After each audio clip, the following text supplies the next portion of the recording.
જગ્યાએ બેઠો. અલા અરે ગાડિયા તને એકડી નથી આવડતી. આવડે ને સાહેબ, તો તમે શીખવાડી નથી એટલી તો આવડે. આ મેડમ સાહેબ બોલી મંજૂરી કેમ નહીં મંજૂરી સાહેબ? મંજૂરી અને પીટી લઈ નથી શું લઈશું? સાહેબ મંજૂરી તો મને મળવા આવશે.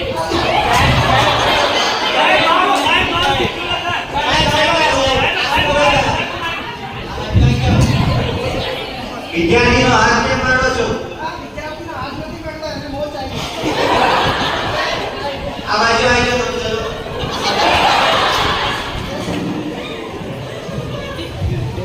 આવો સાહેબ, સાહેબ આવો. બસ બસ.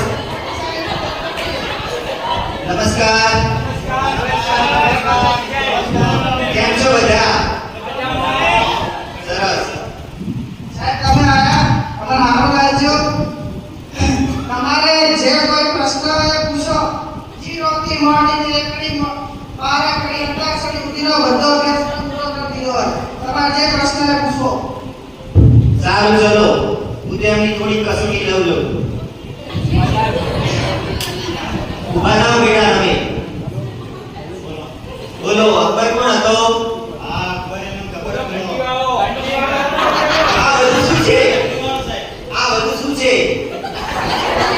આ ભણાવો છો તમે વિદ્યાર્થીને? ભણાય તો એ દિવસે અકબર આવે તો ભણાવો તો આવે. બીજા પ્રશ્ન પૂછે છે. ચલો બેટા તમે ઉભા થાઓ. ગાંધીજીની હત્યા કોણે કરી હતી?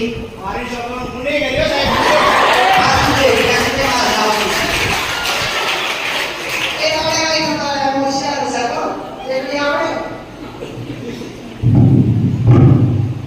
સાહેબ આ તો બધા પ્રશ્નો તો પૂછાઈ જાય. એકવાર પેલો કસરતનું જ્ઞાન પૂછી લો. એટલે હું મેં એનસીસી નો કોર્સ કરાયો એટલે એના વિશે પૂછો. એમને બધા માર્ગદર્શન છે.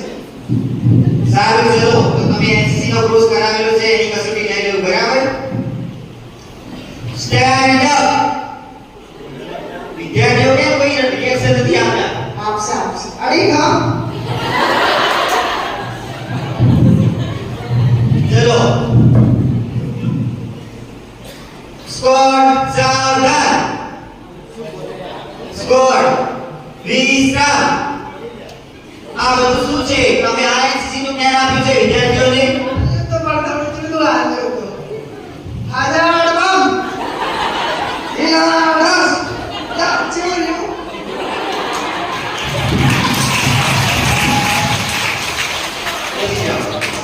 ચલો. તમે લેફ્ટ રાઈટ નું કરી દો. લેફ્ટ રાઈટ કરાવી દો તમે. કરાઈ દો કમ્પ્લીટ. બસા કાકાનું ઘર. મગન કાકાનું ઘર. ગેલી બેનનું ઘર. તમારો બાપ. કમ્પ્લીટ ને સાહેબ. લાવો લાવો લાવો પછી લાવો. બેસી જાઓ વિદ્યાર્થીઓ.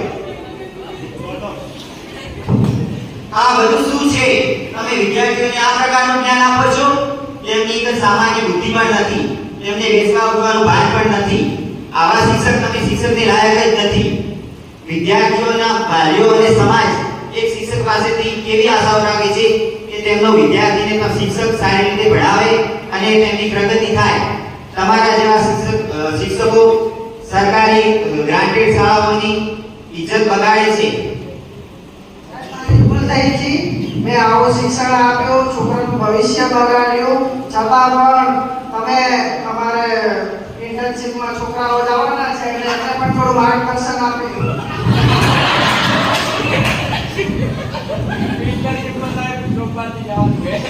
આ નાટક પરથી આપણને બોધ મળે છે કે દરેક વ્યક્તિ હોય કે વિદ્યાર્થી તેમના જીવનની અંદર ગુરુનું એક આગવું મહત્વ હોય છે. જેમ ગુરુએ આપણને અંધકારમાંથી પ્રકાશ તરફ લઈ જાય છે. આપણે બધા પણ હવે અગાઉ ભવિષ્યની અંદર શિક્ષક બનવાના છીએ. તો આપણે પણ એક સારા શિક્ષક બનીએ અને વિદ્યાર્થીઓને આપણી નૈતિકતાપૂર્વક શાળાની અંદર કામ કરીએ.